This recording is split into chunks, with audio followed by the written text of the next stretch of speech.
तुम ও তো 11 ডিসিমেল জায়গা চারদিক দিয়ে দেয়াল করার সামনে ঠিক ভার্সিটির দেয়ালের সাথে জায়গায় ভার্সিটির পাশে এই জায়গাটা ও দেখো ও সিধা রাস্তাটা গেছে ওইদিকে আসলে একটু গাছর লাগে আপনার রাস্তাটা দেখাইতে পারবো না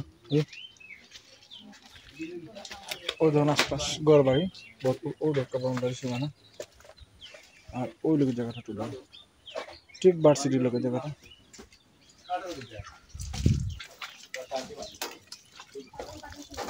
একটু আমি ক্লিয়ার হয়ে দেখাই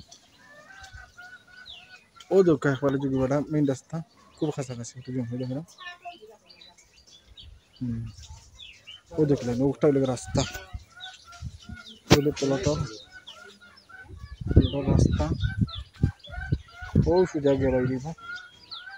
আপনারা আমি একটু দূর থেকে দেখাই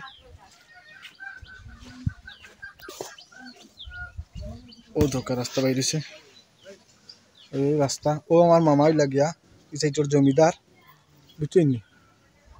ও ধোকা এই সাইডের জমিদার ও তানার বাড়ির ঠিক রাস্তার লগে আর ও ধোকা পোলাটটা রাস্তা ঠিক রাস্তার মধ্যে এখানে আছি আর ওর সামনে ঠিক ভার্সিটি লাগে